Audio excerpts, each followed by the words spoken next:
Bismillahirrahmanirrahim. Assalamu alaikum. Hello and welcome to our 21st lecture on algebra. Course code is MTH376 and it's for Masters of Mathematics students from ComSat's Institute of Information Technology Virtual Campus. Our 21st lecture, and as usual a brief recap of what we have done in the last lecture.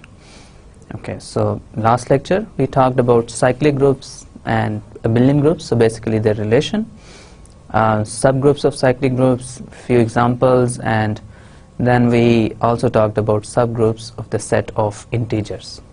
Okay, तो थोड़ा सा briefly इनको फिर review कर लेते हैं.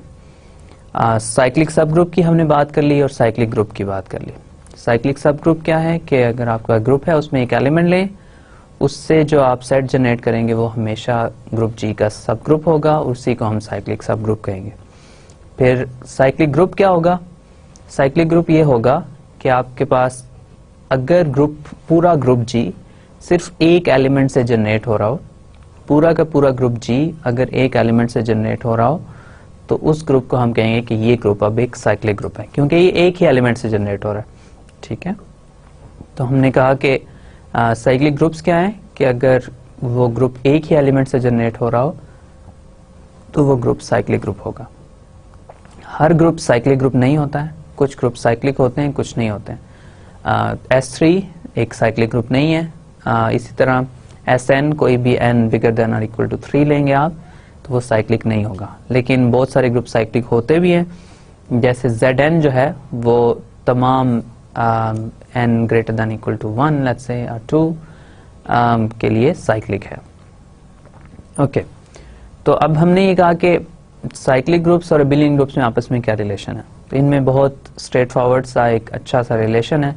वो क्या है कि हर साइक्लिक ग्रुप हमेशा अबिलियन होता है. Every cyclic group is abelian. ठीक है, तो ये हमारे पास रिजल्ट था जो हमने देखा था. अब इस रिजल्ट के फिर हमने कुछ कॉन्सिक्वेंसेस की बात की कि अगर आपके पास ग्रुप साइक्लिक होगा तो वो अबिलियन जरूर होगा. ठीक है, फिर हमने कहा कि अगर ग्रुप नॉन अबिलियन होगा तो वो साइक्लिक नहीं होगा.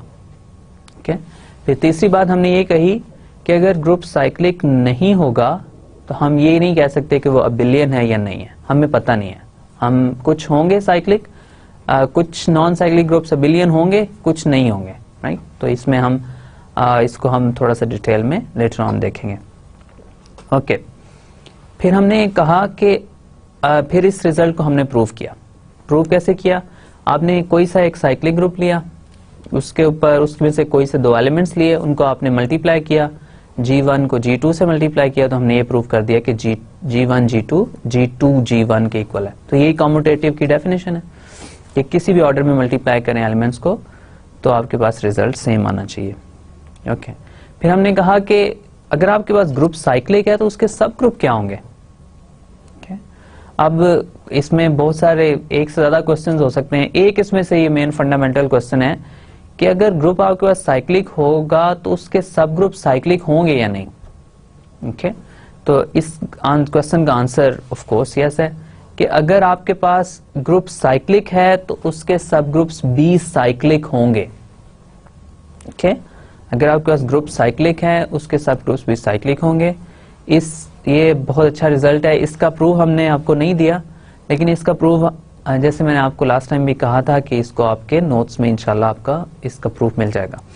ओके, फिर हमने इसकी कुछ एग्जांपल्स देखी कि हमने कुछ साइक्लिक ग्रुप्स लिए, उनके सब ग्रुप्स फाइंड किए, वो भी हमारे पास साइक्लिक हो जाएंगे.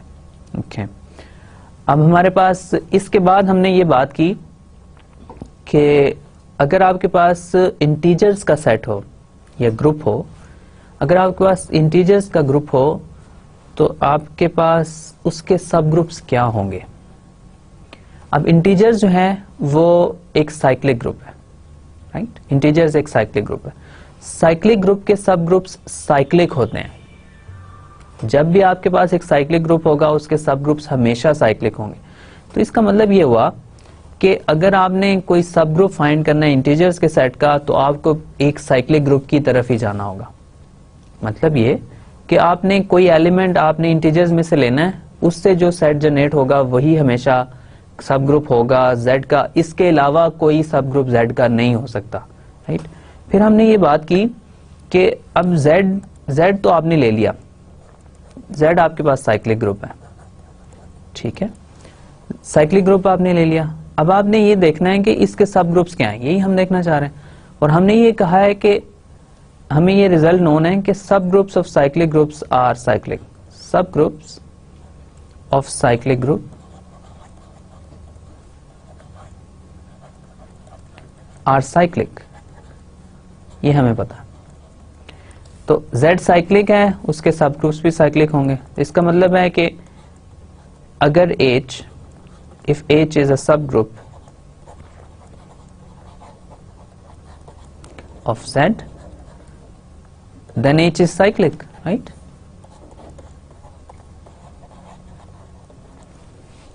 राइट, ये ट्रू है क्योंकि Z साइक्लिक है, उसके सारे सब ग्रुप्स भी साइक्लिक होंगे।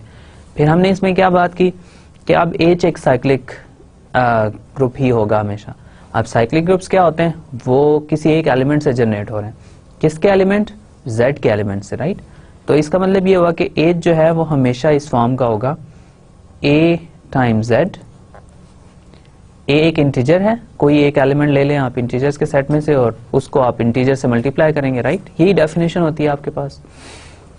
तो इसका मतलब ये है कि आप जब भी Z इंटीजर्स के सेट में से इंटीजर्स के ग्रुप के सब ग्रुप्स बनाना चाहेंगे, वो हमेशा इस फॉर्म के आएंगे।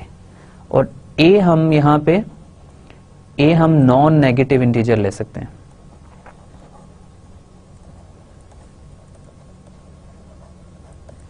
ठीक है।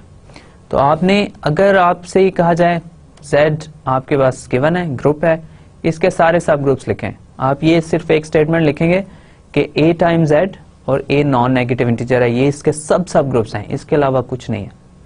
क्योंकि Z साइक्लिक है, उसके सारे सब ग्रुप्स हैं ही साइक्लिक, और इसके अलावा आप साइक्लिक सब ग्रुप कैसे जनरेट करेंगे? आपने सारे एलिमेंट्स तो Z के यूज कर लिए, इसके बाद अलावा तो कोई एलिमेंट बचा ही नहीं, तो वो कौन सा और एलिमेंट हम किस सेट से लाएंगे जो इस सेट के सब ग्रुप्स जनरेट करेगा, राइट। अगर आपने साइक्लिक सब ग्रुप्स जनरेट करने हैं तो एलिमेंट्स इसी सेट में से लेने पड़ेंगे। तो इसका ये मतलब हुआ कि H के सारे सब ग्रुप्स हमें नोन है, हमें पता है कि वो क्या होंगे। तो आप इसमें, जैसे मैंने आपको लास्ट टाइम भी कहा था, Z ले सकते हैं आप, 2Z ले सकते हैं, 3Z ले सकते हैं, 4Z, और you can just keep going. अब इसमें एक और है जो कि 0 है। ऑफ कोर्स जब आप A को 0 ले लेंगे तो आपके पास ट्रिवियल सब ग्रुप बेस में आ जाएगा, ठीक है।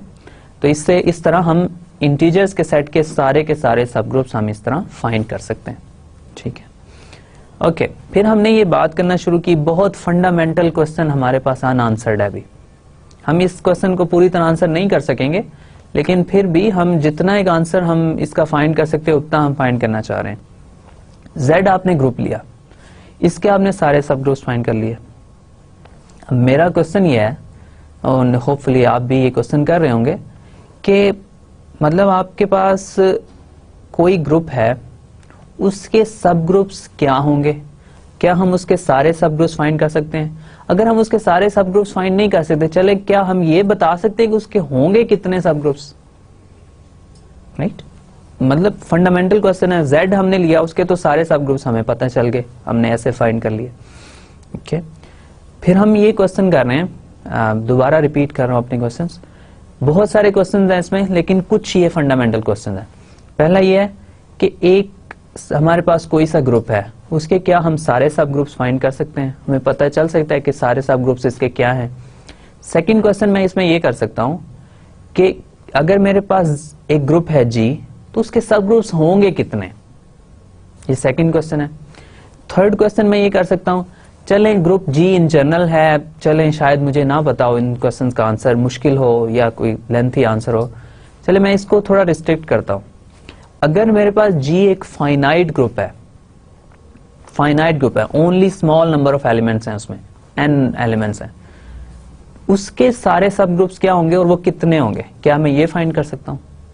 ठीक है। इसी का एक और small part, even simpler question ये हो सकता है, चले फाइनाइट भी हो गया, ठीक है, चले मैं ये क्वेश्चन करता हूं कि अगर G एक फाइनाइट साइक्लिक ग्रुप है, फाइनाइट भी असाइक्लिक, उसके कितने सब ग्रुप होंगे और क्या मैं उन सबको फाइंड कर सकता हूँ? तो ये मेरे मेन क्वेश्चन है जिनको मैं आंसर करना चाह रहा हूँ। तो 4-5 क्वेश्चन मैंने आपको बताए। इन 4-5 क्वेश्चंस को आंसर करने में हम जो है ना अपने ग्रुप थ्योरी का बाकी जो है पोर्शन हम इस पे स्पेंड करेंगे। क्या क्वेश्चंस हैं फिर से हम इनको अंडरस्टैंड करते हैं। अब इसी एग्जांपल को आप जहन में रखें। आपके पास एक साइक्लिक ग्रुप था Z, आपको मैंने कहा कि उसके सारे के सारे सब ग्रुप्स फाइंड करने हैं। आपने उसको इजीली लिख लिया कि ये हर सब ग्रुप साइक्लिक है इसका, तो और वो इस फॉर्म में आएगा। इंटीजर्स के लिए आसान हो गया बात, सारे सब ग्रुप्स हमें पता चल गए। अब इंटीजर भी तो एक ग्रुप है, कोई साइक्लिक है ठीक है, स्पेशल है, लेकिन मतलब एक ग्रुप है एट द एंड। अब क्वेश्चन मैं इसी एग्जांपल को लेके अपने क्वेश्चन को जनरलाइज कर रहा हूं। मेरा फर्स्ट क्वेश्चन ये है आपसे कि अगर मेरे पास एक ग्रुप हो तो क्या मैं उसके सारे के सारे सब ग्रुप्स फाइंड कर सकता हूं, उनको लिख सकता हूं एक्सप्लिसिटली कि यही इसके सब ग्रुप होंगे। सेकंड क्वेश्चन मैं ये कर रहा हूं कि मैं नहीं लिख सकता सारों को। लेट्स सपोज मैं नहीं लिख सकता, मुझे नहीं पता, क्या मैं मुझे यही बता दें कि इसके सब ग्रुप्स होंगे कितने, टोटल कितने आएंगे इसके सब ग्रुप्स। ओके, अगर इस क्वेश्चन का आंसर भी नहीं हो सकता तो इसका भी एक स्मॉल पार्ट है। वो क्या है, मैं ग्रुप के ऊपर कंडीशन लगा देता हूं। आप सारे ग्रुप ना कंसिडर करें, सिर्फ फाइनाइट ग्रुप कंसिडर कर लें जिनमें ओनली फाइनाइटली मैनी एलिमेंट्स हैं। उसके सब ग्रुप्स कितने होंगे, क्या मैं उन सबको लिख सकता हूं? और फाइनल क्वेश्चन ये है कि फाइनाइट से भी इजी क्वेश्चन ये है कि अगर मेरे पास ग्रुप जो है फाइनाइट साइक्लिक हो, ओके, अगर मेरे पास साइक्लिक ग्रुप हो और फाइनाइट हो लेट्स से, ओके, तो क्या उसके कितने सब ग्रुप्स होंगे और मैं क्या उनको सबको लिख सकता हूं? ये मेरा क्वेश्चन है। तो इन क्वेश्चन को आंसर करने के लिए जितनी भी आगे मैं थ्योरी डेवलप कर रहा हूं, ये मेरे क्वेश्चन है जिनको मैं आंसर करना चाह रहा हूं, ये मेरा गोल है। ओके, अब फिर मैंने लास्ट टाइम इन्हीं से रिलेटेड एक क्वेश्चन को आंसर करना स्टार्ट किया था। वो क्या था कि मेरे पास एक ग्रुप है कोई, उसके अंदर से मैंने एक एलिमेंट लिया, ठीक है, उससे मैंने सेट जनरेट किया, वो सब ग्रुप बन गया, ठीक है। अब मैं ये क्वेश्चन किया था मैंने कि उस जो सब ग्रुप मैंने बनाया एक एलिमेंट से, उसमें एलिमेंट आएंगे कितने, राइट। आई थिंक ये एक अच्छा क्वेश्चन है और ये सेंसिबल क्वेश्चन है, क्योंकि आपने एक एलिमेंट लिया, अब लेट्स से उसमें वो बहुत बड़ा सेट उससे जनरेट हो रहा है। अब आप अगर उस सेट के सारे एलिमेंट्स लिखना स्टार्ट कर देंगे तो शायद ये पॉसिबल नहीं होगा। तो मे बी ये मतलब पहले से अगर हमें पता हो कि इस सेट में एलिमेंट्स आएंगे कितने, तो एटलीस्ट हम ये बता सकते हैं कि मतलब इतने एलिमेंट्स हैं और ये इस तरह के, बस ये मतलब हमारा ये सेट जनरेट होगा। लेकिन तो ये बहुत इंपॉर्टेंट है ये जानना कि उस सेट में एलिमेंट्स आएंगे कितने।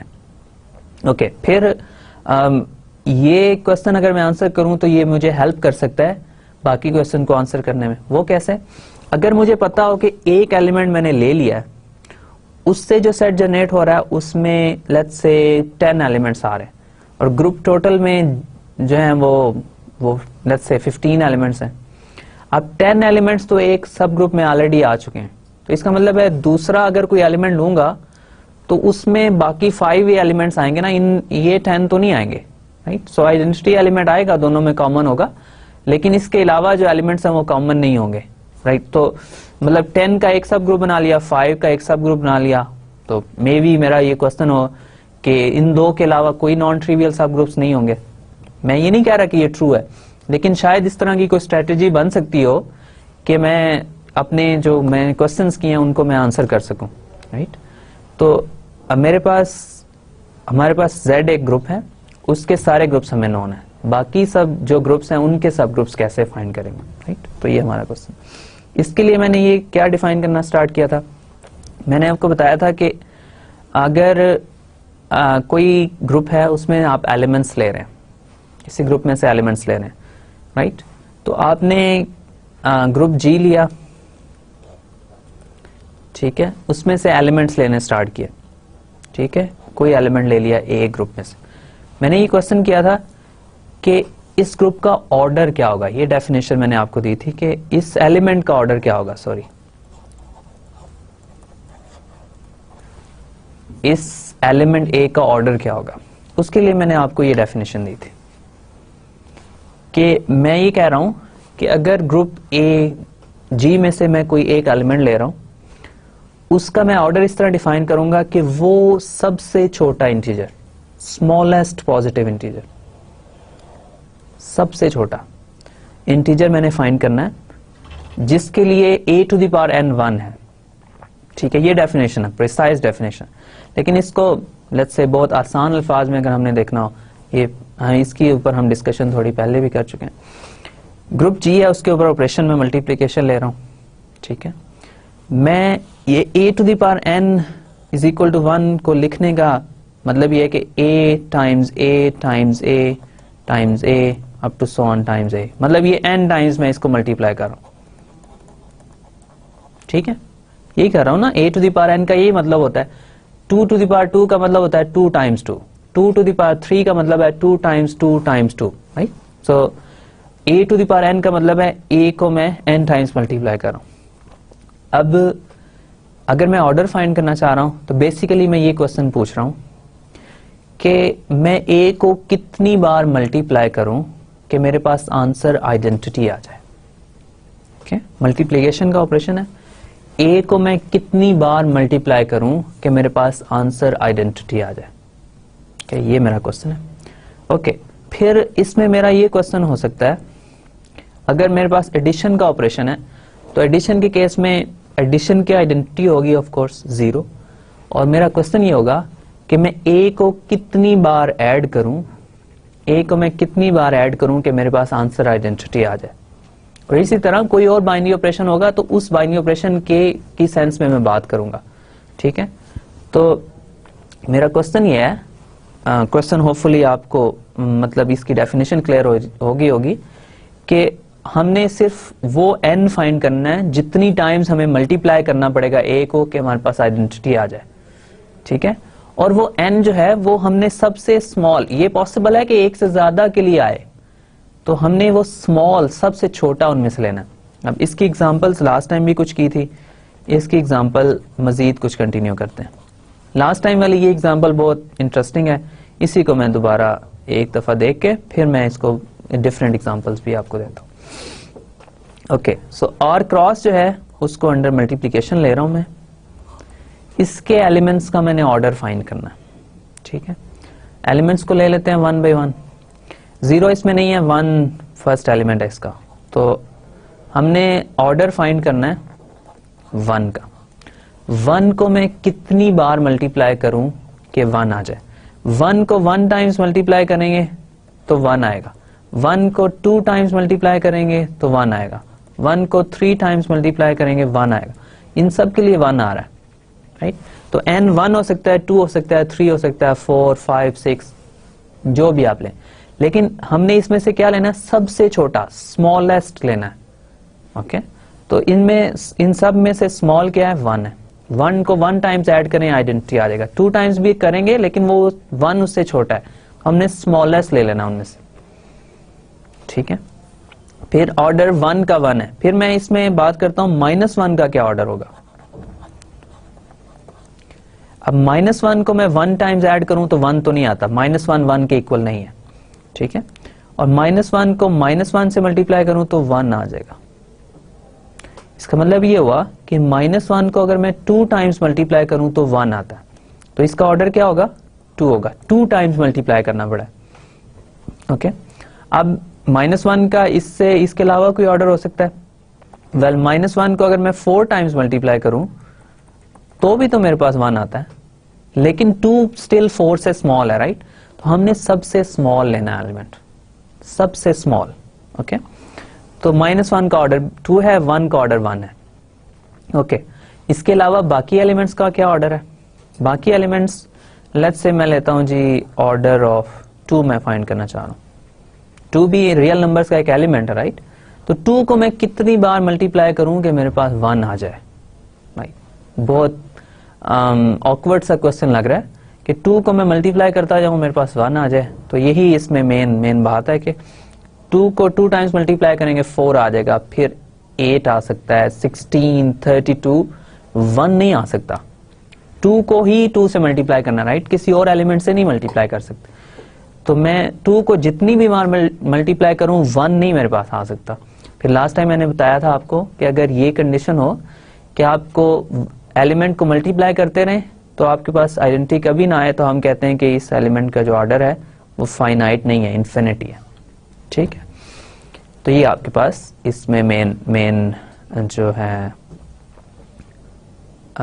Main idea.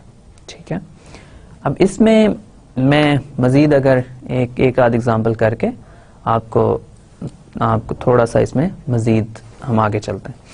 अब मैं ग्रुप ले रहा हूं, फिर आप शायद सोच रहे होंगे कि यही यूजुअल एग्जांपल्स हम बार बार करते हैं, यही ग्रुप्स की जो एग्जांपल हैं यही ज्यादा इंटरेस्टिंग है। S3 जो है वो मतलब बहुत सारे केसेस में नॉन एग्जांपल्स बनाता है। नॉन एग्जांपल किस तरह बनाता है कि मतलब अगर आपने नॉन कम्यूटेटिव ग्रुप लेना है S3 ले लें, नॉन साइक्लिक ग्रुप लेना है S3 ले लें, राइट, फाइनाइट ग्रुप है S3, ओके। फिर आपने अगर बिलियन ग्रुप लेना है Z ले लें, अगर आपने साइक्लिक ग्रुप लेना है Z ले लें।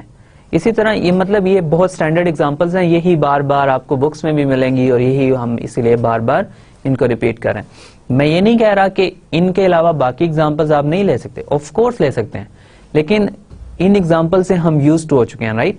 तो इसके ऊपर जब भी हम वर्किंग करते हैं तो हमारे लिए आसानी होती है समझने में, अच्छा ये चीजें हमने पहले की हुई हैं, तो इसलिए ये हमारे मतलब हमें इजीली अंडरस्टैंड कर लेते हैं हम।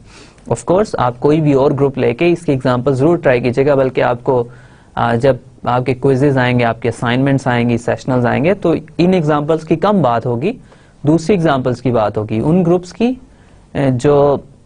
जो हमने किए हुए हैं। इसके अलावा डायहेड्रल ग्रुप्स हैं आपके पास, सिमेट्रिक ग्रुप्स में बड़े ग्रुप्स हैं, इसके अलावा जो भी ग्रुप्स हमने किए, तो ये एग्जांपल्स तो हमने कर ली ना, ये मतलब ये तो हम इन डिटेल कर लेते हैं। तो इसका आप ये ख्याल रखिएगा कि ये ना हो कि आप इन्हीं एग्जांपल पे स्टक रहें और आप ये कहें कि इसके अलावा तो कोई एग्जांपल नहीं। ऐसा नहीं है, बाकी सब भी इसकी एग्जांपल्स बनाते हैं, लेकिन ये जो है ये फर्स्ट एग्जांपल्स हैं। एक लेक्चर में करना ये स्मॉल होती हैं, तो इसलिए एक लेक्चर में करना इनको आसान होता है। मुश्किल बाकी भी नहीं है, लेकिन वो थोड़ी सी लेंथी होती हैं, तो लेक्चर में एक लिमिटेड अमाउंट ऑफ टाइम होता है, उसमें हम इन एग्जांपल्स को, बुक्स वाले भी इसी एग्जांपल्स को यूजुअली कंटिन्यू करेंगे। ओके, सो S3 है हमारे पास ग्रुप। तो S3 में आपके पास क्या हो रहा है? S3 में आपके पास ये हो रहा है कि आपके पास ये एलिमेंट्स हैं, ऑफ कोर्स आइडेंटिटी है, 1 2 3 है, 1 3 2 है, और 1 2 है, 1 3 है, और 2 3 है। ठीक है, ये आपका सिमेट्रिक ग्रुप है S3। ओके, हम कर क्या रहे हैं? एलिमेंट्स के ऑर्डर फाइंड कर रहे हैं, एलिमेंट्स के ऑर्डर फाइंड कर रहे हैं। ओके, अब मैं आपसे ये क्वेश्चन पूछता हूं, लेट्स से कि ये जो एलिमेंट है 1 2 3, इसका ऑर्डर क्या होगा? इसका ऑर्डर फाइंड करना आपने। 1 2 3 खुद तो आइडेंटिटी के इक्वल नहीं है, डेफिनेटली नहीं है, तो इसका ऑर्डर 1 तो नहीं हो सकता, इसका ऑर्डर 2 हो सकता है। ये क्वेश्चन कर लेते हैं। तो 1 2 3 को अगर मैं 2 टाइम्स मल्टीप्लाई करूं, तो ये आप बहुत बार अब कर चुके हैं, मुझे बार बार इसको कैलकुलेशन करने की जरूरत नहीं है। आपको ये पता है कि 1 2 3 को मैं 2 टाइम्स मल्टीप्लाई करूं तो मेरे पास 1 3 2 आएगा। ठीक है, तो ये तो फिर आइडेंटिटी के इक्वल नहीं है, तो इसका मतलब है इसका ऑर्डर 2 भी नहीं हो सकता। 2 बार मल्टीप्लाई करने से आइडेंटिटी नहीं आ रही। तो फिर मैं ये कह रहा हूं कि 1 2 3 को 3 टाइम्स मल्टीप्लाई करें।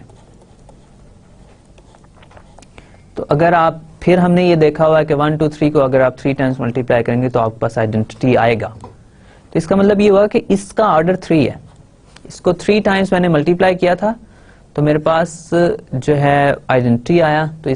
तो इस एलिमेंट का ऑर्डर क्या है? 3 है। जितनी बार मल्टीप्लाई करेंगे वो नंबर, जितनी बार हमें मल्टीप्लाई करना पड़ा है वो नंबर हमने लिखना है, बस जितनी बार हमें मल्टीप्लाई करना पड़ा है कि आइडेंटिटी आ जाए। ठीक है, यहां मल्टीप्लीकेशन का मतलब है कंपोजिशन।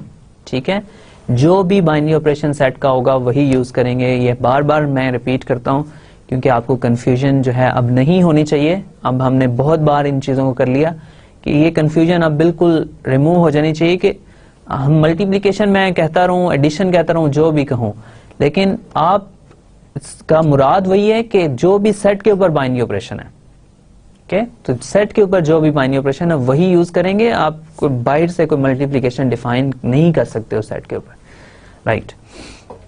तो इसका ऑर्डर 3 हो गया। फिर आपने कोई और एलिमेंट ले लिया। इसी तरह आप ये भी प्रूव कर सकते हैं, क्योंकि हम ये कर चुके हैं चीजें कि 1 3 2 का भी ऑर्डर जो है वो 3 है, ठीक है। फिर आपने 1 2 ले लिया। 1 2 का ऑर्डर क्या है ये हम फाइंड करना चाह रहे हैं। आप 1 2 खुद तो आइडेंटिटी के इक्वल नहीं है, तो 2 टाइम्स इसको मल्टीप्लाई करें। लास्ट लेक्चर में भी मैंने इसको किया था एक बार, ये आइडेंटिटी आता है। इसका ऑर्डर जो है वो 2 है, ओके। इसी तरह आपके पास जो एलिमेंट है 1 3 उसका भी ऑर्डर 2 है, और एलिमेंट जो है वो 2 3 उसका भी ऑर्डर 2 है, ठीक है। और आइडेंटिटी का ऑर्डर क्या है? आइडेंटिटी का ऑर्डर हमेशा 1 होता है, राइट। तो ये 1 है। तो इसका मतलब ये हुआ कि हमारे पास जो ग्रुप है G, उसके अंदर एक एलिमेंट ऑर्डर 1 का है, 3 एलिमेंट ऑर्डर 2 के हैं, और 2 एलिमेंट ऑर्डर 3 के हैं, ठीक है। ओके, सो हमारे पास अगर ऑर्डर 1 के एलिमेंट फाइंड करने हैं तो आइडेंटिटी एलिमेंट है उसके लिए। ऑर्डर 2 के एलिमेंट्स फाइंड करने हैं तो वो हैं 1 2 1 3 और 2 3। ये तीनों एलिमेंट्स ऑर्डर 2 के हैं। और ऑर्डर 3 के 2 एलिमेंट्स हैं, वो क्या है? 1 2 3 और 1 3 2, ठीक है। तो ये आपके पास इन तीनों के अलावा किसी और ऑर्डर के एलिमेंट S3 में मौजूद नहीं है। तो होपफुली ऑर्डर का कॉन्सेप्ट आपको प्रॉपरली क्लियर हो गया होगा कि ऑर्डर से हम क्या मुराद ले रहे हैं, ओके। अब इंटीजर्स के केस में भी मैंने ऑर्डर आपको बता दिया था।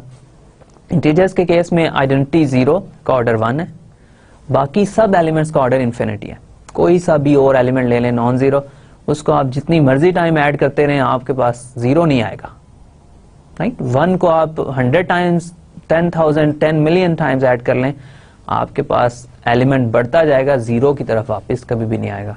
तो उन सब एलिमेंट्स का ऑर्डर इन्फिनिटी है, ओके। सो ये आपको मैं लास्ट लेक्चर में बता चुका हूं कि अगर एलिमेंट का ऑर्डर 1 है तो वो हमेशा इन्फिनिटी होगा, हमेशा आइडेंटिटी होगा, ओके। इसको मैं फिर से लिख देता हूं कि अगर A आपके पास कोई एलिमेंट है ग्रुप का, देन ऑर्डर ऑफ A जो है वो 1 होगा if and only if A जो है वो आइडेंटिटी होगा, ठीक है। ग्रुप के ऊपर कोई बाइनरी ऑपरेशन है आपके पास, राइट। तो अब मैं, अगर आप इसको प्रूव करना चाहें, लेट्स सपोज आप इसको प्रूव करना चाह रहे हैं, तो आपने इसको प्रूव करने के लिए हमें क्या चाहिए? हमें ये चाहिए कि लेट्स से इसको प्रूव करते हैं, ठीक है। ये बहुत मतलब आसान चीजें हैं और इनको प्रूव करने के लिए हमें ज्यादा सोचने की जरूरत नहीं होती। हमारे पास एक डेफिनेशन है, उसको यूज करना है, हमारे पास प्रूव आ जाएगा, ओके। सपोज करें कि ऑर्डर जो है 2 साइड्स हैं इस प्रूफ की। ऑर्डर ऑफ A 1 है तो A आइडेंटिटी होना चाहिए। अगर A आइडेंटिटी है तो उसका ऑर्डर हमेशा 1 होना चाहिए, राइट। ये हमारे पास क्वेश्चन है। तो सपोज करें कि ऑर्डर ऑफ A जो है वो 1 है, ठीक है।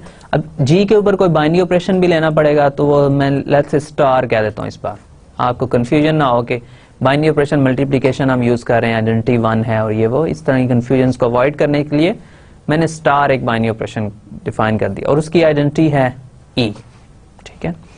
अब मैं कह रहा हूं कि ऑर्डर जो है A का वो 1 है, ठीक है। अगर ऑर्डर एलिमेंट का 1 हो तो बाय डेफिनेशन इसका क्या मतलब है? इसका मतलब यह है कि A टू द पावर 1 जो है वो E के बराबर है। यही मतलब है ना, डेफिनेशन यही है ऑर्डर की, कि ऑर्डर वो पॉजिटिव इंटीजर होता है स्मॉलेस्ट जिसके लिए मैं A टू दैट पावर जो है वो E होगा, राइट। तो अब इसका मतलब यह है कि A E है। ये हमने एक साइड प्रूव कर दी, इजी, ठीक है। अगर ऑर्डर A का 1 है तो एलिमेंट खुद भी आइडेंटिटी होगा, राइट, ओके। फिर हमने A को आइडेंटिटी ले लें, तो आपने ये प्रूव करना ऑर्डर 1 है, तो ये भी सिंपल है कि मतलब आइडेंटिटी को आप 1 टाइम्स अगर आप मल्टीप्लाई करेंगे या स्टार अप्लाई करेंगे, जो भी बाइनरी ऑपरेशन है, तो आपके पास वो आइडेंटिटी ही आ जाएगी, बस दैट्स इट। आपके पास ऑर्डर ऑफ ए जो है वो 1 हो जाएगा। ओके, सो ये आपके पास इसका प्रूव है। इसकी रिवर्स साइड आप एक लाइन दोबारा लिख लीजिएगा खुद ही, तो यहाँ पे आप इसको इसकी रिवर्स साइड भी लिख लीजिएगा। तो अगर एलिमेंट का ऑर्डर 1 है, वो हमेशा आइडेंटिटी होगा। आइडेंटिटी के अलावा कोई भी एलिमेंट का ऑर्डर 1 नहीं हो सकता, और हर सेट में एक एलिमेंट जरूर होगा जिसका ऑर्डर 1 होगा, यानी एक एलिमेंट जरूर होगा सेट में जिसका ऑर्डर फाइनाइट होगा। हो सकता है बाकी सारे एलिमेंट का ऑर्डर इनफाइनाइट हो, जैसे Z के केस में सब के सब एलिमेंट्स का ऑर्डर इनफाइनाइट है सवाए आइडेंटिटी के। ओके, सो ऑर्डर कभी 0 नहीं हो सकता एलिमेंट का, कम से कम ऑर्डर 1 होगा, और ज्यादा से ज्यादा ऑफ कोर्स इन्फिनिटी हो सकता है। ठीक है, तो ये कुछ ऑर्डर की हमने बात कर ली। इसमें होपफुली जो भी कंफ्यूजन थी वो आपकी रिमूव होगी। अब ऑर्डर की हम बात क्यों कर रहे हैं, हम इंटरेस्टेड क्यों हैं इसमें, हम फिर क्वेश्चन हम आंसर करना चाह रहे हैं कि अगर मैं एक एलिमेंट लूं किसी सेट में से, किसी ग्रुप में से, उसका जो कॉरस्पॉन्डिंग उससे जनरेट होने वाला सेट है, उसमें एलिमेंट्स कितने आएंगे, राइट? ये मेरा क्वेश्चन। ओके, सो अब हम order of an element define कर लिया, ग्रुप का ऑर्डर क्या होगा? ठीक है, किसी भी ग्रुप के ऑर्डर की हम बात कर रहे हैं, तो ये बहुत सिंपल डेफिनेशन है, इसमें कुछ भी नहीं है। अगर हमारे पास एक एलिमेंट है, एक ग्रुप है G, तो G इज अ ग्रुप, तो हम ऑर्डर ऑफ G जो है, ऑर्डर ऑफ G, उसको मैं अक्सर इस तरह लिखूंगा, ये लेट्स से आपने इसको देखा होगा कि ये एब्सोल्यूट वैल्यू या मॉड का साइन लगा के उसके अंदर G लिख देंगे हम, तो इसका मतलब ये होगा कि हम ऑर्डर ऑफ G की बात करें। ऑर्डर ऑफ G क्या है? हमने सिर्फ ये फाइंड करना है कि A में एलिमेंट्स कितने हैं, सॉरी ऑर्डर ग्रुप G में एलिमेंट्स कितने हैं। So order of G is number of elements in G।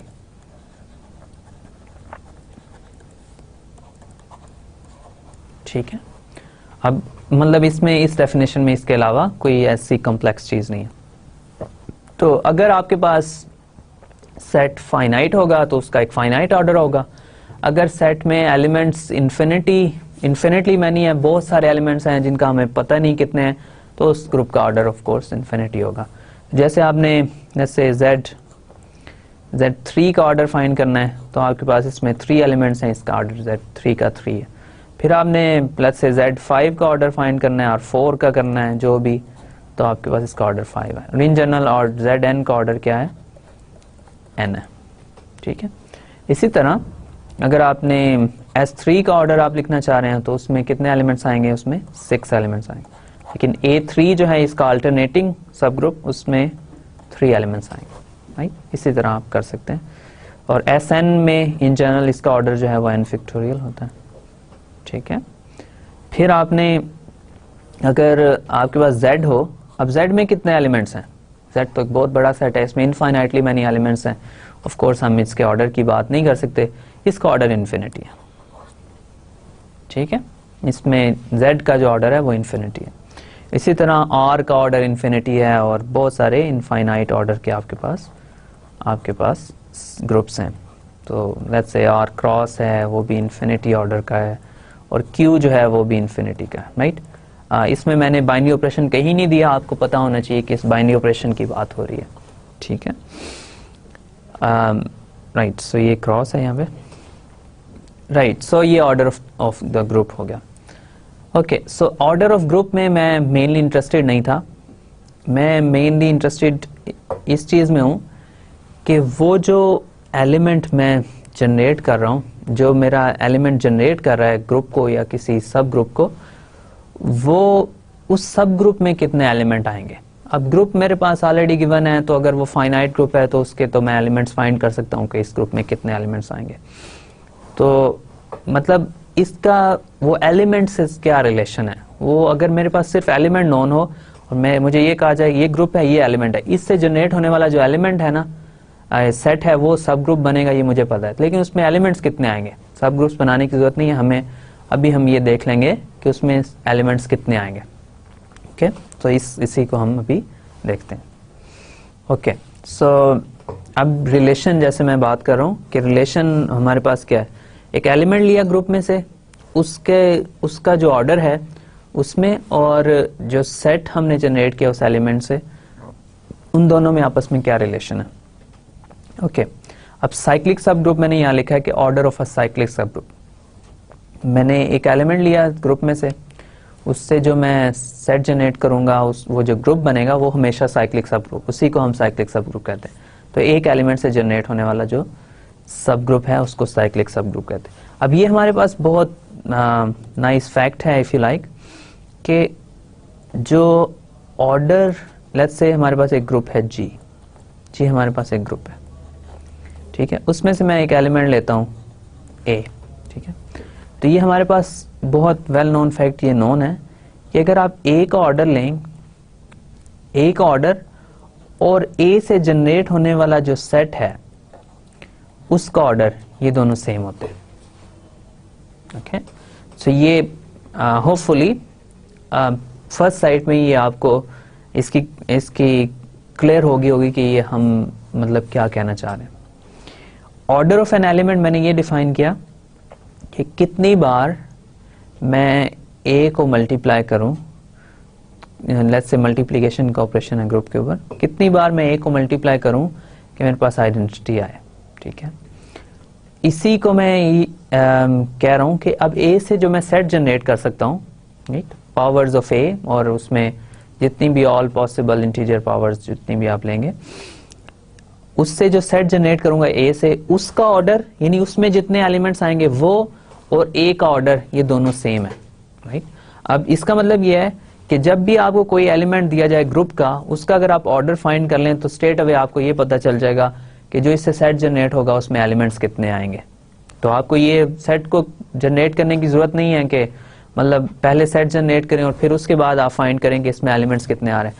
पहले से नोन होगा कि जब भी एक एलिमेंट आप ग्रुप का लेंगे उसका आप ऑर्डर फाइंड कर सकते हैं। हो सकता है वो इन्फिनिटी हो, में ये चांसेस हैं ऑफ कोर्स, लेकिन फिर आपको ये भी पता चल जाएगा कि जो आप इसके कॉरेस्पॉन्डिंग ग्रुप बनाएंगे जो इससे जनरेट होगा उसमें भी इनफाइनेटली मैनी एलिमेंट्स हैं। लेकिन अगर लेट्स सपोज आपको ये पता चल जाता है कि ए का जो ऑर्डर है, ए का ऑर्डर वो फाइनाइट है, मतलब ये कि ए लेट्स से उसका ऑर्डर 5 है, तो आप ये क्लियरली फिर कह सकते हैं कि जो ए के अंदर एलिमेंट्स आएंगे वो भी 5 ही होंगे, जो सेट ए से जनरेट हो रहा होगा उसके अंदर भी 5 ही एलिमेंट्स आएंगे। अब इसकी कुछ एग्जांपल्स देखते हैं तो फिर होपफुली ये आपको क्लियर हो जाएगा।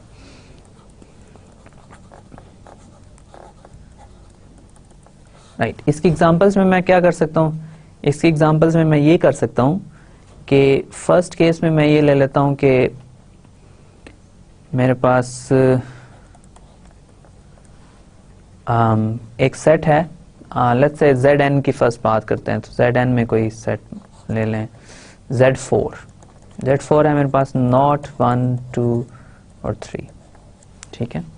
अब मैं इसमें से किसी एलिमेंट का ऑर्डर फाइंड करना चाह रहा हूँ। ऑर्डर कैसे फाइंड करूंगा, लेट्स से मैं कहता हूं कि 2 का क्या ऑर्डर है जी, व्हाट इज ऑर्डर ऑफ 2, ठीक है।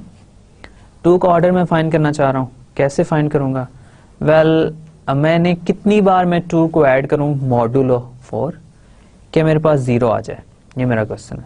अब मैं लेट्स से 2 को 1 टाइम्स ऐड करूं तो 2 है, 2 तो 0 के इक्वल नहीं, 2 को 2 टाइम्स ऐड किया मेरे पास 4 आ गया, 4 मॉड्यूलो 4 0 है, ठीक है। तो इसका मतलब है और 2 का ऑर्डर 2 है, तो जो आप 2 से सेट जनरेट करेंगे उसका भी ऑर्डर 2 ही होगा, उसमें भी 2 ही एलिमेंट्स आएंगे, 2 से ज्यादा नहीं आ सकते हैं, ओके। तो ये मतलब बगैर सेट को जनरेट किए हुए आपको पता चल रहा है कि आपके पास जो इसमें एलिमेंट्स आ रहे हैं वो 2 ही आएंगे। अब ये स्मॉल सेट है, ये तो आप कहेंगे कि ये मैं जनरेट करके भी बता सकता हूँ इसमें 2 एलिमेंट्स है, तो इसमें क्या एडवांटेज मिला मुझे, इसमें ये जो एलिमेंट है ये सेट बहुत स्मॉल है, इसमें तो 4 एलिमेंट्स हैं टोटल। अगर मैं आपको थोड़ा सा इसमें बिगर सेट दे दूं तो शायद इसका एडवांटेज मज़ीद क्लियर हो जाएगा कि और जो है एलिमेंट का ऑर्डर नोन हो तो सेट के जो एलिमेंट्स हैं वो भी आपको पता चल जाएगा कितने हैं, तो फिर आपको सारा सेट लिखने की ज़रूरत नहीं है। अब इसमें ज़्यादा इंटरेस्टिंग ये हो सकता है कि 1 का ऑर्डर क्या है। 1 का ऑर्डर ये है कि 1 + 1 + 1 + 1 4 मॉडुलो 4 जो है वो 0 आएगा। ठीक है, तो इसका मतलब ये है कि 1 का ऑर्डर क्या है, 1 का ऑर्डर 4 है। अब आप इसका मतलब ये कह सकते हैं कि 1 से जो आप सेट जनरेट करेंगे उसका ऑर्डर भी 4 होगा। अब इसमें 4 एलिमेंट्स आएंगे, राइट, तो Z4 खुद उसमें 4 एलिमेंट्स हैं, तो ये Z4 के इक्वल होगा। बगैर कुछ किए आप ये बता सकते हैं कि इसमें जो टोटल नंबर ऑफ एलिमेंट्स हैं वो 4 हैं, और वो ये जो इससे सेट जनरेट होगा वो Z4 ही आएगा। ठीक है, तो मतलब ये इसमें कॉन्सेप्ट है जो आई थिंक काफ़ी हेल्पफुल हो सकता है लेटर ऑन। अब इसमें एक आध मज़ीद एग्जांपल करके फिर हम थोड़ा सा आगे जाते हैं। अब इसमें लेट्स से इंटरेस्टिंग एग्जांपल ये है कि चीज़ इक्वल टू S3 पे फिर आ गया हूँ मैं, और मेरे पास आइडेंटिटी एलिमेंट है, फिर इसमें 1 2 3 है, 1 3 2 है, और 1 2 है, 1 3 है, और 2 3 है। ठीक है, अब मुझे ये पता है कि जो ऑर्डर है 1 2 का वो 2 है। ठीक है, अब इससे जनरेट होने वाला जो सेट है 1 2 से जनरेट होने वाला जो सेट है 1 2 से जनरेट कर रहा हूं जो मैं सेट, उसमें 2 एलिमेंट्स आएंगे। ठीक है, अब मुझे अगर मैं ये सेट बनाना चाहूँ तो मेरे लिए कोई मुश्किल नहीं है, कोई मल्टीप्लिकेशन परफॉर्म करने की ऐसा ज़रूरत नहीं है। हालांकि एक मल्टीप्लिकेशन मुझे ऑलरेडी परफॉर्म करनी पड़ी जब मैं ऑर्डर फाइंड कर रहा था, राइट, लेकिन इससे मुझे ये पता चला कि इसमें 2 एलिमेंट्स हैं। एक इसमें 1 2 होगा, खुद तो होगा ही एलिमेंट, फिर इसमें आइडेंटिटी भी होना चाहिए, यही 2 एलिमेंट्स आएंगे, इसके अलावा तो कोई एलिमेंट नहीं आ सकता। होंगे ही 2, और एक आइडेंटिटी डेफिनेटली होना चाहिए और एक ही एलिमेंट खुद भी होना चाहिए, क्योंकि इसी से तो ये जनरेट हो रहा है, तो इस सेट में ये 2 एलिमेंट्स आएंगे। ठीक है, फिर मैंने क्या कहा, मैंने ये कहा कि जो ऑर्डर है 1 2 3 का वो है जी 3। ठीक है, तो 1 2 3 से जो जनरेट होने वाला सेट है उसका भी ऑर्डर 3 होगा। ठीक है, फिर इसमें अगर मैंने ये सेट लिखना है तो 2 एलिमेंट्स तो मुझे पहले ही पता है, 1 और 1 2 3, और थर्ड एलिमेंट हमने पहले से फाइंड किया कि इसमें थर्ड एलिमेंट ये आएगा, तो ये आपका एक्चुअली A3 है। ठीक है, तो मतलब ये कि आप सिर्फ एलिमेंट का ऑर्डर फाइंड करके ये बता सकते हैं कि आपका जो सब ग्रुप है उसमें कितने एलिमेंट्स आएंगे, राइट, तो एलिमेंट का ऑर्डर सब ग्रुप के ऑर्डर के इक्वल है। ओके, सो होपफुली ये कॉन्सेप्ट आपको क्लियर हो गया होगा। ओके, सो अभी तक इस कॉन्सेप्ट को बहुत लाइटली हमने किया है, मतलब इसकी मज़ीद जो डेप्थ है और एप्लीकेशंस हैं वो हम थोड़ा सा आगे जाकर करेंगे। उससे पहले हमें एक और कॉन्सेप्ट की ज़रूरत है, तो अगर वो कॉन्सेप्ट करने के बाद हम फिर ये बता सकेंगे कि किसी ग्रुप के, ऑफ कोर्स शायद कुछ कंडीशंस हम लगाएंगे ग्रुप के ऊपर, लेकिन हम ये बताना हम ये चाह रहे हैं, ये हमारा मेन एम यही है कि हम किसी भी ग्रुप के ये बता देंगे कितने सब ग्रुप्स होंगे, और ये बता दें कि वो सब ग्रुप्स होंगे क्या, राइट, ये हमारा मेन एम है। लेकिन ये हम नहीं कर सकेंगे, मैं आपको रीजंस भी बता दूंगा कि इसको हम क्यों नहीं कर सकेंगे। हम ये फिर फाइंड करना चाह रहे हैं, कम से कम हम ये फाइंड करना चाह रहे हैं कि अगर आपके पास एक फाइनाइट साइक्लिक ग्रुप हो या एक साइक्लिक ग्रुप हो इन जनरल, तो उसके क्या सब ग्रुप्स होंगे और कितने होंगे, कम से कम हम ये फाइंड करना चाह रहे हैं। ओके, उसके लिए हमें कुछ 1-2 डेफिनेशंस की ज़रूरत है। वो डेफिनेशंस हम करके और एक बहुत बहुत इम्पॉर्टेंट कॉन्सेप्ट की तरफ हम जा रहे हैं, और उस कॉन्सेप्ट को करने के बाद हम इस क्वेश्चन पे वापस आ जाएंगे। अब नेक्स्ट कॉन्सेप्ट है हमारा relation between groups. Okay, groups में अभी तक हमने जितनी भी बात की है, हम ये बात कर रहे हैं कि एक ग्रुप है, उसका मतलब उसके ऊपर हम ऑपरेशंस कर रहे हैं, राइट। जैसे आपने ग्रुप डिफाइन किया, फिर हमने कहा कि इसके सब ग्रुप्स क्या होंगे, ये ग्रुप कैसा होगा, इसकी एग्जांपल्स क्या हैं, परम्यूटेशन ग्रुप्स की बात कर ली, साइक्लिक ग्रुप्स की बात कर ली, मॉडुलो ग्रुप्स की बात कर ली, फिर इसी तरह डिफरेंट हमने कॉन्सेप्ट्स की बात की, लेकिन वो सारे के सारे उसी ग्रुप के ऊपर हैं, राइट। अब हमने ग्रुप्स बहुत सारे डिफाइन कर लिए, हम ये जानना चाह रहे हैं कि इन ग्रुप्स में आपस में रिलेशन भी है कोई, या मतलब ये जस्ट एक सेपरेट एंटिटीज हैं, इनका आपस में कोई रिलेशन नहीं है। जैसे मतलब ये ह्यूमन रिलेशंस में भी ठीक है, ह्यूमन बीइंग्स एक सेपरेट एंटिटीज होते हैं, लेकिन हम इंटरेस्टेड होते हैं कि इनका आपस में रिलेशनशिप क्या है, राइट। इसी तरह बहुत सारी मतलब दूसरी फील्ड्स में भी, जैसे केमिस्ट्री है तो आप ये दो केमिकल्स हैं तो आप ये इंटरेस्टेड होंगे इस चीज में कि उन दोनों केमिकल्स का आपस में रिएक्शन क्या होगा, उनका आपस में रिलेशन क्या है, राइट। वो मतलब केमिकल्स अगर आप उनको मिक्स करें या आप उनका आपस में इंटरेक्शन करवाएं तो आपके पास क्या रिलेशन बनता है। इसी तरह बहुत सारी फिजिकल क्वांटिटीज जो हैं वो आपस में इंटरेक्ट कैसे करती हैं, जैसे आपके पास सन है और अर्थ है, उनमें आपस में क्या इंटरेक्शन है उनकी, ओके। सो इस तरह की बहुत सारी चीजें जैसे रियल लाइफ में भी होती हैं। तो अब हमारे पास जो एंटिटीज हैं जिनके बारे में हम इंटरेस्टेड हैं वो ग्रुप्स हैं इस कोर्स में। अब ग्रुप्स जो हैं हमने बहुत सारे डिफाइन कर दिए।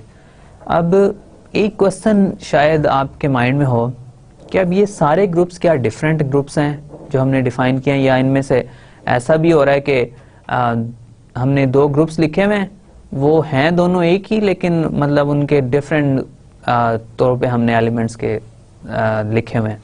जैसे आपको मैंने कहा कि S3 जो है वो है group of permutations of 3 elements. फिर मैंने एक और एलिमेंट ग्रुप एक ग्रुप जनरेट करने की कोशिश की। वो ग्रुप मैंने कैसे जनरेट किया, मेरे पास एक इक्विलेटरल ट्रायंगल थी, उसकी मैंने सिमेट्रीज फाइंड की, तो मैंने एक ग्रुप बनाया, ठीक है। 3 वर्टिसेस थे उसके। अब उन तीनों वर्टिसेस को भी मैंने 1 2 3 कह दिया।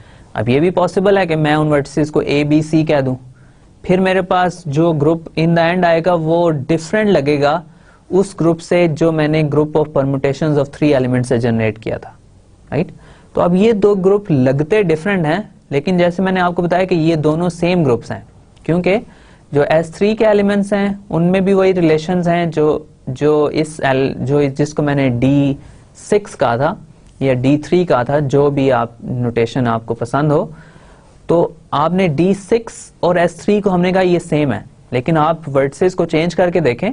अगर आप ट्राइंगल के वर्टिसेस लें 1 2 3 की बजाय A B C, तो आपके पास ऑल टुगेदर डिफरेंट चीज आपको लगेगी, लेकिन वो डिफरेंट नहीं है। हमने ये देखा है कि वो दोनों ग्रुप सेम है। अब इस तरह के क्वेश्चंस जो हैं वो हम ग्रुप में के बारे में फाइंड करना चाह रहे हैं कि हमारे पास 2 ग्रुप्स पड़े हुए हैं, क्या वो ग्रुप सेम है? अगर हैं तो, अगर सेम नहीं है तो क्या उनमें कोई रिलेशनशिप है, कोई इंटरेक्शन है उन ग्रुप्स में? अगर कोई इंटरेक्शन है तो उस रिलेशन को हम फाइंड करना चाह रहे हैं। जैसे मैं एक ग्रुप मेरे पास है और एक लेट्स से G ग्रुप है और एक ग्रुप है लेट्स से H। क्या मैं ग्रुप G से ग्रुप H फाइंड कर सकता हूँ या ग्रुप H से ग्रुप G फाइंड कर सकता हूँ? तो जो भी रिलेशन है ग्रुप्स के दरमियान, उन रिलेशंस को हम नेक्स्ट स्टडी करना चाह रहे हैं।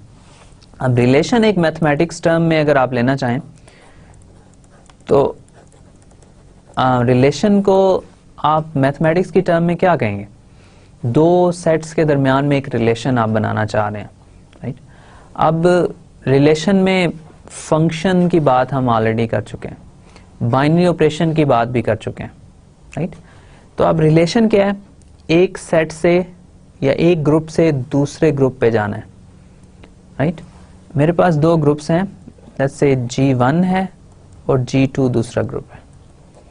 इस ग्रुप से मैं इस ग्रुप में जाना चाह रहा हूं, दोनों में आपस में रिलेशन फाइंड करना चाह रहा हूं। अब मैथमेटिक्स की टर्म में रिलेशन का क्या मतलब होता है? रिलेशन ये है कि इस ग्रुप में से एलिमेंट्स लूं और उनको G2 के एलिमेंट्स के ऊपर मैं मैप कर दूं, इफ यू लाइक। G1 के एलिमेंट्स हों, अगर उनके दरमियान कोई रिलेशन है तो वो रिलेशन यूज करते हुए मैं G1 के एलिमेंट्स को G2 के एलिमेंट्स के अंदर ट्रांसफॉर्म कर दूं। तो मैथमेटिक्स की टर्म में रिलेशन जो है वो एक फंक्शन होता है या मैप होता है, ठीक है। फंक्शन होता है या मैप होता है, दोनों टर्म्स हम इंटरचेंजेबली एक ही चीज को के लिए यूज करते हैं। अब ये मैप या फंक्शन क्या है, इसको हम इन डिटेल इसकी बात कर चुके हैं इस कोर्स में। वो क्या है कि आपके पास दो प्रॉपर्टीज हैं, डोमेन होती है, को डोमेन होती है, रेंज होती है, ये सारी चीजें। डोमेन के हर एलिमेंट के लिए को डोमेन में एक एलिमेंट होना चाहिए और वो एलिमेंट जो है यूनिक होना चाहिए। बस ये एक दो कंडीशंस हैं तो आपके पास एक फंक्शन बन जाएगा। तो जब भी मैं बात करता हूँ मैथमेटिक्स की टर्म में कि दो ग्रुप्स के दरमियान, दो सेट्स के दरमियान मैं रिलेशन बनाना चाह रहा हूँ, इसका मतलब ये होता है कि मैं दो ग्रुप्स के दरमियान में एक फंक्शन डिफाइन करना चाह रहा हूँ जो एक ग्रुप के एलिमेंट्स को दूसरे ग्रुप के एलिमेंट के ऊपर मैप करता है या एक ग्रुप के एलिमेंट को दूसरे ग्रुप के एलिमेंट से रिलेट करता है, राइट। तो ये फंक्शन हमारे पास ऐसी एंटिटीज हैं जो हमें रिलेशंस बताते हैं दो डिफरेंट ग्रुप्स के दरमियान, दो डिफरेंट सेट्स के दरमियान। तो इसका मतलब है कि अगर मैं रिलेशन फाइंड करना चाहता हूँ ग्रुप्स के दरमियान, तो जब भी मुझे दो ग्रुप्स गिवन हो तो मैं उनके दरमियान में रिलेशन फाइंड कर लूँ, राइट। तो एलिमेंट्स को एलिमेंट्स के ऊपर मैप कर दूँ। लेकिन अब ग्रुप है, ग्रुप सिर्फ सेट नहीं है, एलिमेंट्स नहीं है उसमें, इसके अलावा भी कुछ है ग्रुप में। ग्रुप एक सेट है और उसके ऊपर एक बाइनरी ऑपरेशन भी है, राइट। सेट है और एक बाइनरी ऑपरेशन भी है, बाइनरी ऑपरेशन की प्रॉपर्टीज भी हैं। तो इसका मतलब ये हुआ कि सिर्फ एक फंक्शन डिफाइन कर लेना इनफ नहीं है रिलेशन फाइंड करने के लिए। रिलेशन आपको फंक्शन क्या दे देगा, एलिमेंट्स का एलिमेंट से रिलेशन। लेकिन बाइनरी ऑपरेशन का बाइनरी ऑपरेशन से क्या रिलेशन है? ग्रुप एज अ सेट तो कुछ नहीं है ना। ग्रुप तो जब बनेगा जब आपके पास सेट भी होगा और उसके ऊपर बाइनरी ऑपरेशन भी होगा। आपने फंक्शन डिफाइन किया, फंक्शन एलिमेंट्स को एलिमेंट्स के ऊपर मैप कर देगा, ठीक है। लेकिन अब जो बाइनरी ऑपरेशन है उसका क्या हुआ? G1 के ऊपर एक बाइनरी ऑपरेशन है, G2 के ऊपर भी एक बाइनरी ऑपरेशन है। वो दोनों बाइनरी ऑपरेशन डिफरेंट हो सकते हैं। तो इन दोनों बाइनरी ऑपरेशन का आपस में क्या ताल्लुक है, क्या इंटरेक्शन है आपस में? ओके, तो हमने एक फंक्शन डिफाइन करना है जो बाइनरी ऑपरेशन को भी का भी इंटरेक्शन हमें बताए। तो इन सारे कॉन्सेप्ट्स को हम क्या करते हैं, समराइज करते हैं एक डेफिनेशन में, और उस डेफिनेशन को हम कहते हैं कि ये आपके पास एक होमोमॉर्फिज्म है, ठीक है। आपके पास ग्रुप्स हैं दो, G और H, ठीक है। वो दो ग्रुप्स हैं आपस में। ग्रुप्स हैं, दो चीजें उसमें मौजूद हैं, मैंने यहां पे लिख भी दिया है। ग्रुप G है, उसके ऊपर एक बाइनरी ऑपरेशन है स्टार, कोई सा स्टार बाइनरी ऑपरेशन। H एक ग्रुप है, उसके ऊपर एक बाइनरी ऑपरेशन है डॉट, मल्टीप्लिकेशन होना जरूरी नहीं है, कोई भी बाइनरी ऑपरेशन है, ठीक है। ये दो ग्रुप्स हैं आपके पास। तो बेसिकली चार एंटिटीज हैं, दो सेट्स हैं और दो बाइनरी ऑपरेशन है, ठीक है। अब इन चारों एंटिटीज का आपस में आपने इंटरेक्शन फाइंड करना है। सबसे पहले मैं कहता हूं कि मैप एक डिफाइन कर देता हूं G से H पे, फंक्शन हो गया, ठीक है। एक मैप डिफाइन कर दिया, कैसे कि G के एलिमेंट्स को H के एलिमेंट्स के ऊपर मैप कर दे, ठीक है। G के एलिमेंट्स का H के एलिमेंट से रिलेशन बता दे हमें, ठीक है। तो मैप हमने डिफाइन कर दिया एक सेट G से सेट H के ऊपर। तो एलिमेंट्स का रिलेशन हमें मिल गया, दो एंटिटीज हमने आपस में रिलेट कर दी, राइट। लेकिन अब दो एंटिटीज अभी भी बचती हैं ना, कि हमारे पास एक बाइनरी ऑपरेशन स्टार है और एक बाइनरी ऑपरेशन डॉट है। इन दोनों एंटिटीज का आपस में क्या रिलेशनशिप है? इस रिलेशनशिप को जब तक हम डिफाइन नहीं करेंगे तो इस ग्रुप के ऊपर रिलेशन डिफाइन नहीं होगा, क्योंकि सेट के ऊपर रिलेशन डिफाइन हो चुका। ग्रुप के ऊपर तभी रिलेशन डिफाइन होगा जब ये बाइनरी ऑपरेशन जो है इनका भी कोई आपस में रिलेशन होगा, ओके। तो इसको हम क्या करते हैं, हम कहते हैं कि जी आपने बाइनरी ऑपरेशन डिफाइन किया दो एलिमेंट्स का G में, तो ये आपका बाइनरी ऑपरेशन है G1 स्टार G2, ठीक है। अब फाई क्या कर रहा है, फाई ये कर रहा है कि G1 को एक एलिमेंट दे रहा है H में, G2 जो है उसको फाई क्या कर रहा है, वो भी H में लेके जा रहा है, ठीक है। अब G1 और G2 जो हैं वो एलिमेंट्स हैं ग्रुप G के, उनके ऊपर स्टार बाइनरी ऑपरेशन अप्लाई हो रहा है, ठीक है। तो G1 स्टार G2 जो है वो उसके ऊपर जब हम फाई अप्लाई करें तो ये बाइनरी ऑपरेशन है ना, G1 और G2 के ऊपर अप्लाई हो रहा है। तो जब मैं इसके ऊपर फाई अप्लाई करूं तो ये फंक्शन क्या करे, ये फंक्शन हमें रिलेशन बताए बाइनरी ऑपरेशंस के दरमियान भी। वो कैसे कि ये जो एलिमेंट्स अब मुझे मिल रहे हैं G1 के कॉरस्पॉन्डिंग फाई ऑफ G1 और G2 के कॉरस्पॉन्डिंग मिल रहा है फाई ऑफ G2। ठीक है, अब इन दोनों एलिमेंट्स अब H में है, इनके ऊपर स्टार तो अप्लाई नहीं कर सकता। इनको जब मैं आपस में डॉट H का बाइनरी ऑपरेशन अप्लाई करूं तो ये दोनों साइड्स जो हैं ये इक्वल आए। ठीक है, अब इसको मैं होमोमॉर्फिज्म कह रहा हूं, ये स्पेशल टाइप ऑफ मैप है। राइट, एक फंक्शन है लेकिन ये बाइनरी ऑपरेशंस को भी प्रिजर्व कर रहा है इफ यू लाइक। वो कैसे कि जब मैं G के ऊपर बाइनरी ऑपरेशन डिफाइन करता हूं तो G के जो एलिमेंट्स हैं उनका जो इमेज आ रहा है H में, उनके ऊपर जब H का बाइनरी ऑपरेशन डिफाइन करूं तो ये दोनों साइड्स आपस में सेम आनी चाहिए। बाइनरी ऑपरेशन प्रिजर्व हो रहा है।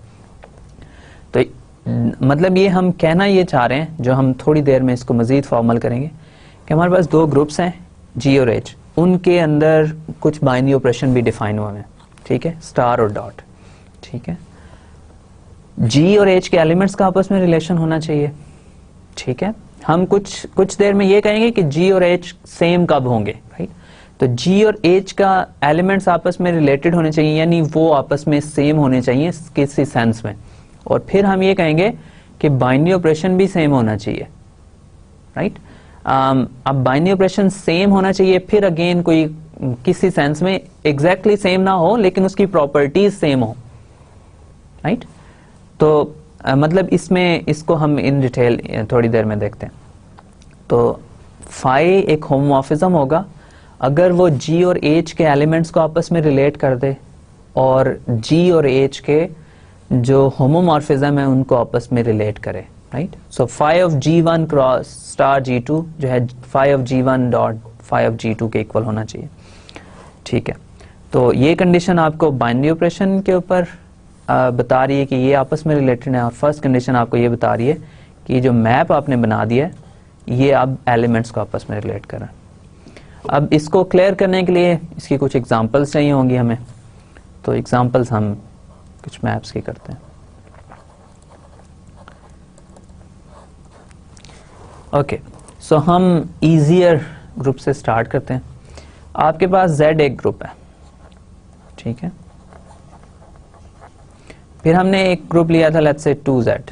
2Z भी एक ग्रुप है। राइट, 2Z ठीक है, ये सब ग्रुप है Z का। सब ग्रुप होना जरूरी नहीं, यहाँ पे कोई कंडीशन नहीं है सब ग्रुप की, दोनों कोई से ग्रुप हो सकते हैं। Z भी अंडर एडिशन एक ग्रुप है, 2Z भी अंडर एडिशन एक ग्रुप है।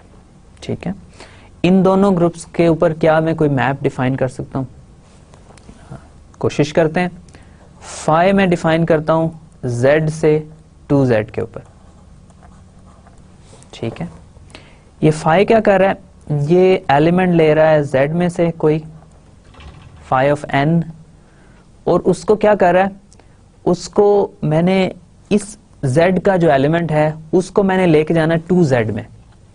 तो मेरे पास जो फाई है वो फाई ऑफ n, ये एलिमेंट होना चाहिए 2Z का। राइट, अगर ये फाई जो है मैप है Z से 2Z पे। अब मैं क्या करूं कि मेरे पास सारे के सारे एलिमेंट 2Z में 2 के मल्टीपल्स हैं, तो n को मैं 2 का मल्टीपल कैसे बनाऊं? मैं ये मैप डिफाइन कर देता हूं कि हर n जो है वो 2n के ऊपर मैप हो रहा है। ठीक है, हर n जो है वो 2n के ऊपर मैप हो रहा है। तो मैंने एक फंक्शन डिफाइन कर दिया, एक मैप डिफाइन कर दिया Z से 2Z के ऊपर। तो मैप मेरे पास आ गया, फाई जो है Z से 2Z के ऊपर मेरे पास एक मैप है। ठीक है, कैसे डिफाइन किया? फाई ऑफ n, कोई भी इंटीजर है n, वो 2n के ऊपर मैप हो जाए। n जो है कोई सा एक इंटीजर है। ठीक है, ये एक मैप है, फंक्शन है। ये आप प्लीज प्रूव कीजिएगा कि एक फंक्शन है। ये इजी एग्जांपल है, इसमें कुछ भी नहीं है कि इसको आपने प्रूव करना है, ये फंक्शन है। राइट, तो अब फाई मेरे पास एक फंक्शन, एक मैप मिल गया मुझे, लेकिन ये रिलेशन बता रहा है एलिमेंट्स के ऊपर।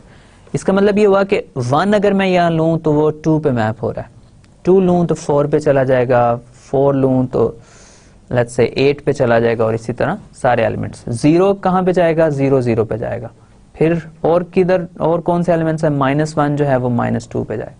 इसी तरह हर एलिमेंट के कॉरस्पॉन्डिंग आपको एलिमेंट मिलेगा, तो एलिमेंट्स का आपस में रिलेशन जरूर बन गया। हर एलिमेंट के लिए आप एक एलिमेंट फाइंड कर सकते हैं इस मैप के अंदर, एलिमेंट्स का आपस में रिलेशन बन चुका है। तो क्या बाइनरी ऑपरेशंस का भी आपस में रिलेशन है? तो आप कोई से दो एलिमेंट्स लें, n1 और n2 z में से, तो जब इन दोनों को ऐड करें और उनके ऊपर फाई अप्लाई करें,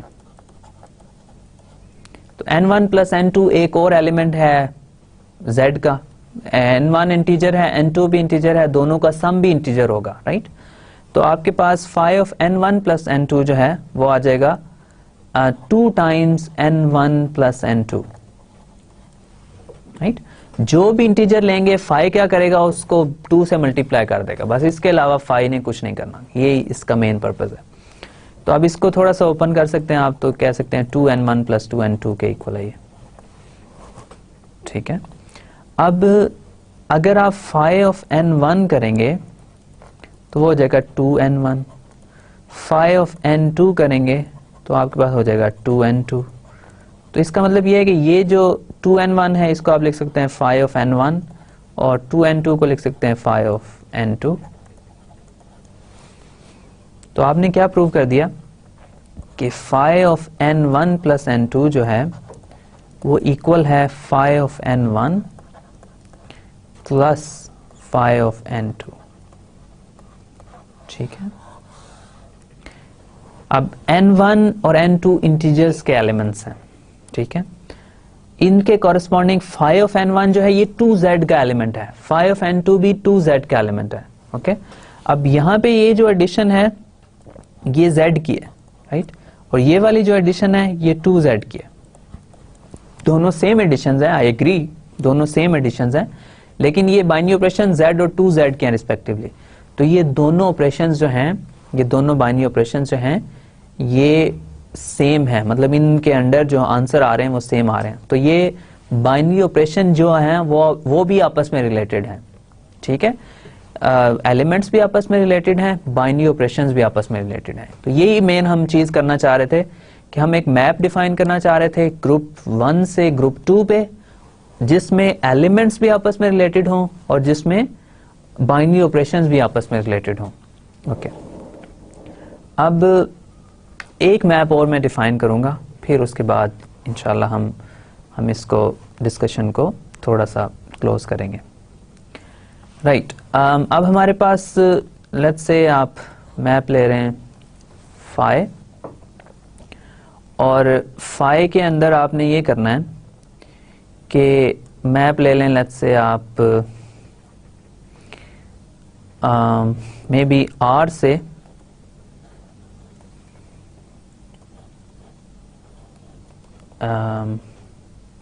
आर से आप ले लें आर प्लस पे,